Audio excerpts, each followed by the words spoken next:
Right. So welcome everybody to this week's Bake Along. Today we're going to be learning some lava chocolate molten cakes. And as usual, this video will hopefully be posted to bakealong.com. If you have suggestions for future bake-alongs, please leave them in the chat or send an email through the Bake Along website. And without further ado, I'm going to pass it on over to our baker today, Fadi. Hi, everybody. Thank you again for joining me, and happy World Chocolate Day. So in today's celebration, we are going to make some molten lava cakes. I'm going to do them in a cupcake pan because I feel like not all of us have ramekins. I actually don't have a ramekin. I just have like a giant one. So instead of making one giant one, I'm just going to make a bunch of minis. Okay. So the very first thing that we want to do right off the top is to grease our pan to get it prepared. So the recipe calls for cocoa powder in the cup, but honestly, you really don't need it. If you do the traditional method of butter, then I would definitely recommend it. I actually did a modification to this recipe to make it easier to get the cakes out of the mold.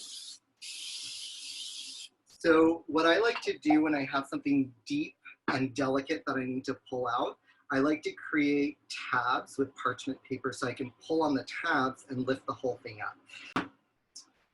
And I'm gonna roll out my parchment paper. Oops. I have a ruler here. I'm gonna do about 13 inches wide.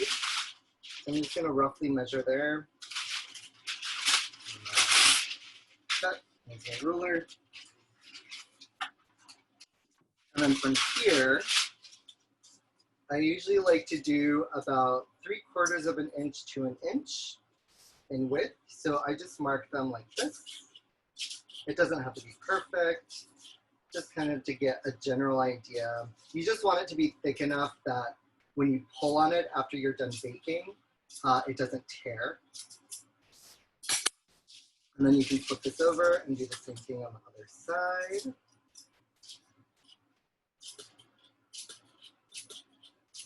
And from here, what I do is I start folding them up.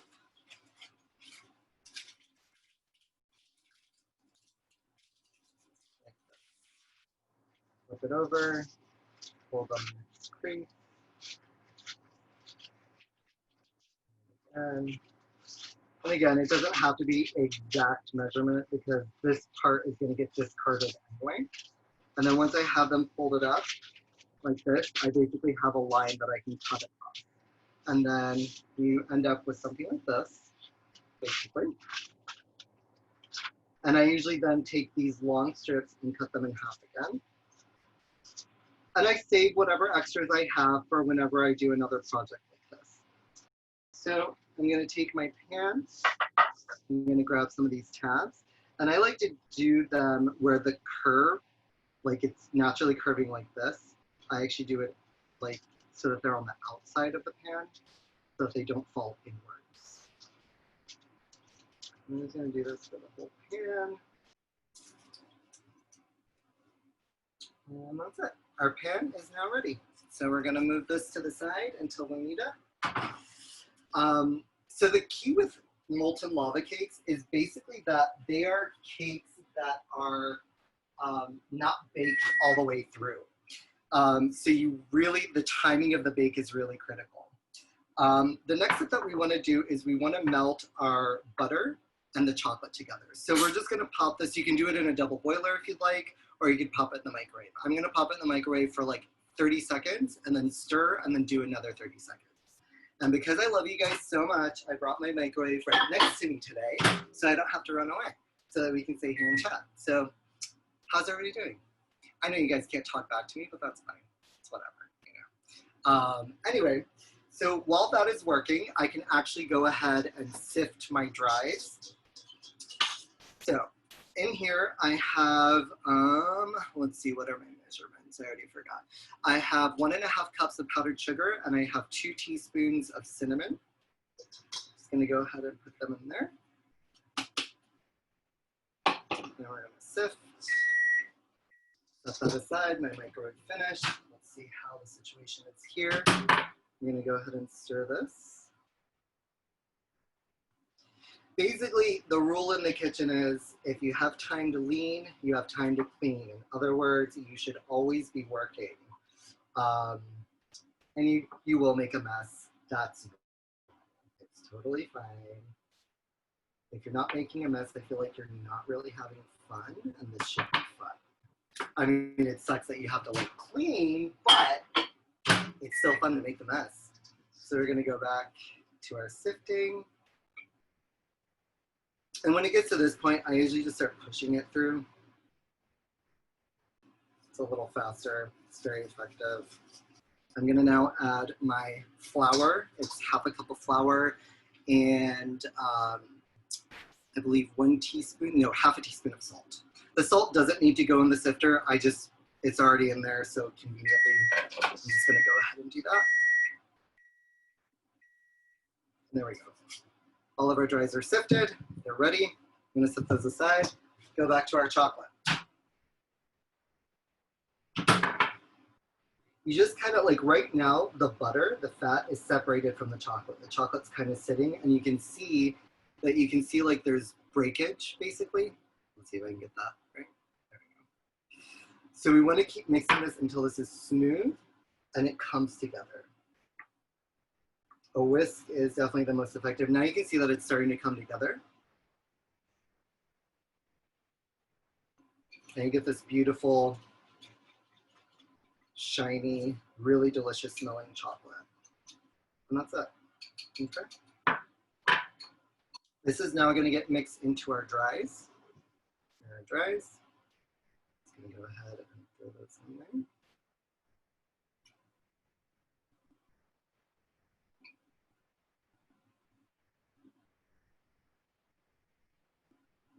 Make sure you get all of it or as much of it as possible.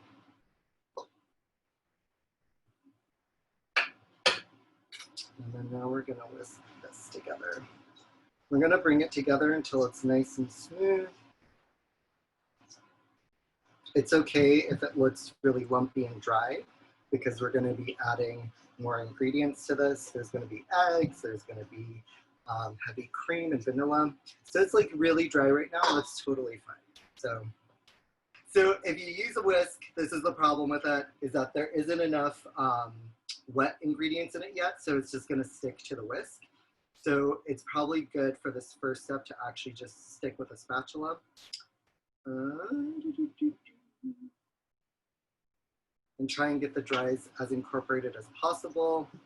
It won't be possible to do it entirely because there's just not enough liquid in here yet. But that is a-okay, because next we're gonna add our eggs. So in here, I have 3 whole eggs and 3 egg yolks, okay? They're all gonna go in there. This is a very simple cake. It doesn't have, if you notice, it doesn't have any leavening or rising agents. There's no baking soda, there's no baking powder, there's no egg whites even. So you really are just relying on what you have in here. So the texture of the cake is inherently gonna be a much denser cake. And so that's why it relies on bake time. So this is starting to come together. I'm gonna switch over to the whisk.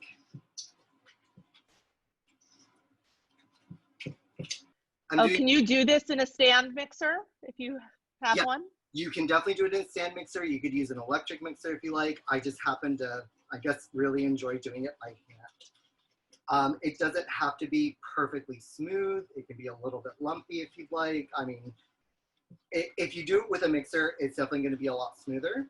But I'm also trying to show that you really don't have to. If you just work a little harder, it'll come together. All right. The last thing we are going to add is I have a 1/4 cup of heavy cream and a teaspoon of vanilla. And that's going to go in there. And you're just going to bring it together.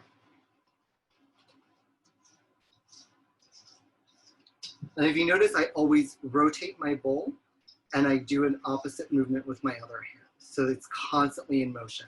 So basically every part of the batter is gonna get mixed in. And I'm constantly scraping down the sides and the bottom. And that's it. Our batter is together, it's done, and it's prepared. Here's our pan. And for cupcakes, I usually do 3 tablespoons per cupcake mold. And this, my scoop is like a tablespoon and a half. So I do 2 of them. And that'll give you about 2/3 from the top or an inch, half an inch from the top. So like this should always be about like half an inch distance from the top rim. And yes, I do a lot of measurements with my fingers and my hands because I'm just used to it. So we want to avoid doing something like that, but if it happens, it's totally fine. Just pick it up and bring it out.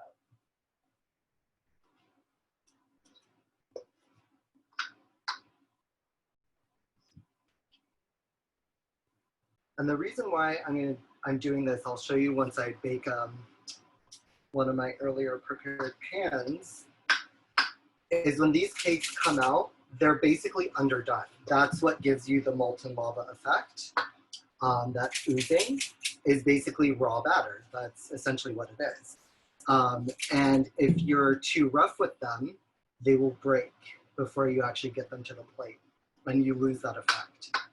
You can also prepare this batter and like prepare the tin entirely and just put it in the fridge and bake it the next day if you'd like, or later in the day. The only key with this is you really want to serve it very close to after it comes out of the oven, because as it sits with the heat, it continues to cook the insides. I mean, it's not going to be bad. It'll be like a very fudgy texture, which is really nice. It just won't have that ooze that you're looking for. I also use this parchment method with my loaf pans. So if I'm baking bread or something, I will do like a big version of this where there are tabs on the side, and I do it also with the mini loaves. This is also a really, really, really good way of testing time for your bakes. So say for example, I'm baking this cake. I'm baking molten lava cakes, but it's the first time I've ever baked it in a mini loaf pan. Okay, so I don't actually know how much batter is going into it, and so I don't know how long it's actually going to take to bake. So what I would do is I would prepare the pan exactly like this, and on the side of the tab, like over here for instance, I would basically write down 25, right? So that would be the one that I take out at 25 minutes. And I would do it for this whole line because you always want more than one to test the effectiveness of your bake. This one I would do at 25 minutes, for instance, this one at 35, this one at 40, this one at 45, right? Or I would do even shorter like increments. So I would do 25, 28, 30, 32. And then that way you're able to test an entire batch and get the best temperature and timing for your bake. Without actually having to do multiple bakes. You're doing it all in one go. So it's kind of the scientific method essentially. You're changing one variable, but you have a lot of controls. And that way you can predict scientifically what is going to be the most consistent result with what you're looking for, okay? This is also a great method to use if you are, you just moved into a new apartment, you're using a new oven, you're still figuring out its quirks, like is my traditional bake that takes 12 minutes going to be at 12 minutes? Is it going to be 10? Is it going to be 15? This is a good way to do that. And the writing on parchment paper won't vanish as you bake. It'll still be there. And then that'll also help you, like they're all going to look very similar when they come out of the oven. It'll help you keep them organized and separated so that you can be like, oh, you know what I love? I love the crust on the 25, but I really love the center on the 35. So maybe I can actually figure out something in between there, and then that's your perfect timing for your bake. Okay, so these are done and ready. So basically now they're going to go into the oven at 350 for 8 to 11 minutes. Again, the key here is that we actually don't want the centers to be baked all the way through. It is the complete opposite of conventional wisdom with cakes. I bet you anything this was a mistake. This was one of those things where someone pulled it out and was just like, oh my God, I don't have any time. I'm just gonna serve it and call it this thing. And it got branded and it became super popular. I think it was Jack Torres. No, you're kidding. No, I'm pretty sure I read somewhere that he was like the inventor, and a couple of chefs accused him of like, yeah, you invented like putting a spin on cakes that were underdone. That's awesome. It's I'm pretty sure I read that somewhere. I love him, so like credit due to where it's deserved. So like that's awesome. But it definitely feels like it was one of those things that it was just like, I'm just gonna rebrand this and roll with it because it's all about spin at the end of the day. If I came to you and presented you something and was just like, I'm so sorry, this is really underdone, you're immediately going to be thinking, oh my God, this is gross. Like, this isn't what it was intended. However, if I present it to you and I say, I'm presenting you this new cake with this really ooey gooey center. It's really delicious. I hope it warms your heart as it's warmed your plate. You know, something like that, something absurd. And people just go, oh my God, that's amazing. Here, I found the article. So yeah, so Jacques Torres claims to have invented the dish, but Jean-Georges disputes him, saying that he Ooh. accidentally pulled a chocolate sponge cake out of the oven before it was finished, discovered a running center, but it was so delicious that he decided to invent a cake. Yep. That is exactly what I thought. So honestly, the message here is embrace your errors and don't call them errors. They're just happy accidents, you know, like especially when you're cooking. Cooking, baking, food, it's food. At the end of the day, you have a bunch of raw material that is all edible. As long as it doesn't go to inedible, I think you're fine. You know, don't think about the things that you like about it, and then think about how you can emphasize those and de-emphasize the things that you don't like about it, you know? That's my timer. I'm gonna go check on the cakes. I will be right back. Stay with me. So these baked in my oven for about, I put them for 8 minutes, and I'm gonna jiggle it. You can see the centers are totally jiggly, and that's what we're looking for, okay? They're not set.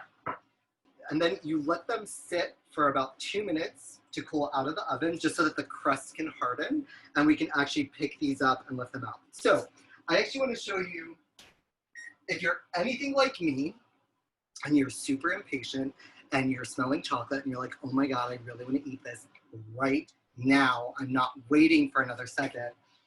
I'm going to show you what happens when you pull one out a little too early. I'm going to take a knife, and I'm just going to run it along the edge, just so it's totally not stuck. And you can see, like, me touching it, it's just, like, collapsing in. Okay. I'm just going to grab these tabs. Do you see how it's, like, starting to break? Odds are it's going to break before it even makes it to the plate. But having the tabs made it very easy to pull it out. You can flip this over. And if you break it, it should just ooze. Now that's basically it. You can decorate it with a little bit of powdered sugar if you'd like. Once these set up, we're gonna wait for 2 minutes, and then we'll show you the grand reveal. But essentially, that's the cake. Like, this cake takes, if you don't have a lot of time and you have this handful of ingredients, you can really produce this from beginning to end in just 40 minutes at most. Putting it all together probably took me like 5 to 10 minutes just to get all the ingredients together and measured out. And then mixing it all together took another 5 to 10 minutes. And then the bake time was about 10 minutes. And then you let it sit for 2. That's it. You have a really impressive, really delicious dessert that anyone would love to have. And it's very impressive, but takes minimal effort. My kind of treat. I have a question. Ask. So for the gluten-free, sugar-free, does almond flour and like a different sweetener work well? And even make carob chips with carob chips instead of baking chocolate work? That's really interesting. I've never actually worked with carob at all, so I don't even know how it functions chemically. It's one of those ingredients that I really want to play with. I would say because there's no leavening agent in this cake, it would probably lend itself very well to being done with like gluten-free type stuff. And then you actually enter into the realm of a flourless chocolate cake. So essentially, I mean, basically a flourless chocolate cake is the composition of it is very similar to a lava cake, except instead of using all-purpose flour, you're using some other alternative, like a nut flour or something like that. The big difference is if you're using alternative sugars, they behave different chemically when they melt. So that would be something I would play with. I would do a half batch, and I would just play with a different sugar. If you're gonna use a knife to loosen, make sure that you clean it every time, because otherwise it'll start to stick. I would actually let these sit even a little bit longer personally, but I'm just gonna lift it here. I'm gonna put this plate here, so you can see. We're gonna lift this straight up. Just, I don't know if it's even gonna come out.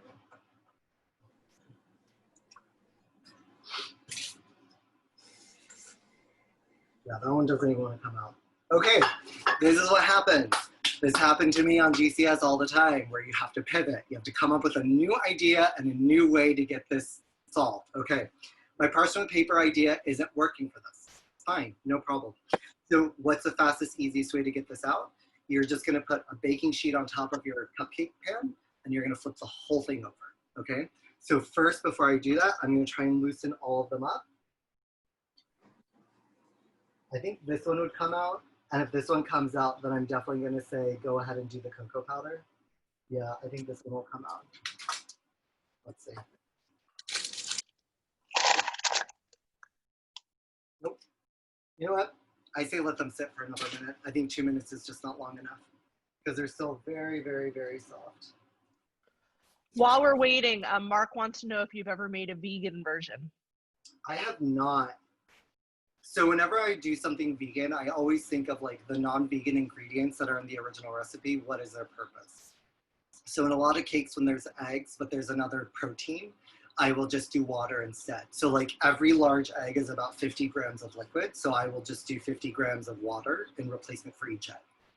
If the egg is for structure, then I do some sort of thickener, like a flax egg, or Bob Mills has like a really great egg replacer that's powder, and it creates like a very gluey kind of consistency. And that's like, it mimics the protein structure of an egg.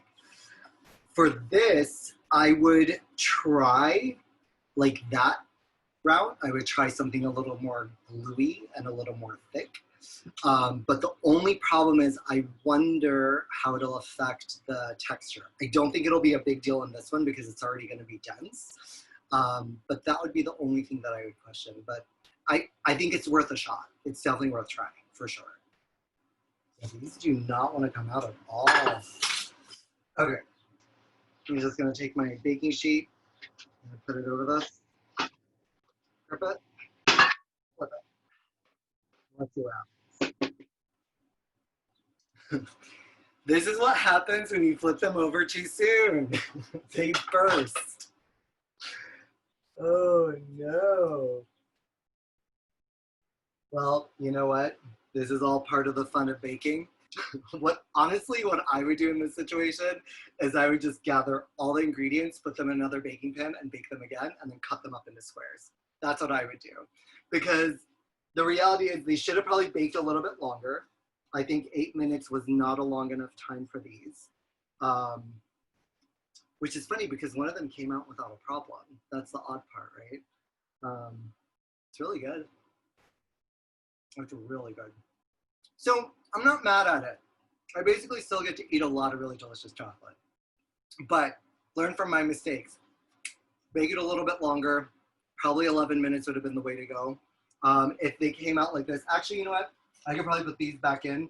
But then the fear is also like over baking them because the whole point is that they're supposed to be underdone. Well, that's today's show. Make sure to check the bakealong.com schedule for future bakes from Fadi, myself, and all of our other baking friends. Yes, please come and join us again. Join in the merriment of sometimes dysfunction. In a strange way, I'm actually glad this happened because this is actually the more typical experience. I've literally made molten lava cakes maybe once, and it was 7 years ago. So I've just not had a reason to do it, and I've never done it in a cupcake pan. I will likely never do them in a cupcake pan again. You know what? I now am thinking it probably would have been really smart to do them in cupcake liners. But then the only problem is you can't really open it up because it'll tear open the crust. You also miss, if it's in a cupcake liner, you miss that moment like cutting into it and having the Totally. chocolate. Yep, exactly. Yeah. Yeah. Maybe like a silicone, if you have like the silicone muffin liners might be better. Maybe. Because then that, whatever. I definitely think they should have baked longer. I think the crust wasn't developed enough, but also they actually ended up sticking to the parchment paper, which that's never happened to me before. So I was able, and this is actually why you should always do so many of them, is because there's a really good chance that you might only end up with like 3 or 4 that are successful. And this one has turned out just fine. But the big difference is this one had half of the amount of batter. So it probably baked just fine at 8 minutes. Like it was actually the perfect time to pull it out. Whereas the other ones probably needed another 3 or 4 minutes before they were ready to come out. The only issue here is that the crust just never developed. That's it. Well, that was fun. Thank you all for joining me. Hopefully next time we'll have a more successful bake. I am 100% posting this because I want everyone to see that I'm actually a person and I make a lot of mistakes. And it's super fun. Like, I still have a lot of chocolate that I can eat. And I'm probably now going to have to come up with a new creative way to repurpose these ingredients because I'm not going to present them like this. But I definitely think that if I bake them in like a sheet pan and just cut them up, and I actually think the pieces that became crust will taste and add texture to the new cake that I'm going to bake. It'll be great. It's going to be awesome. So this Sunday, I'm doing my first cook-along, and I'm going to be doing the very first savory dish that my grandmother taught me, zucchini and tomato, Middle Eastern style. And I hope you guys can join. I'll be posting about it soon to advertise to let people know it's happening.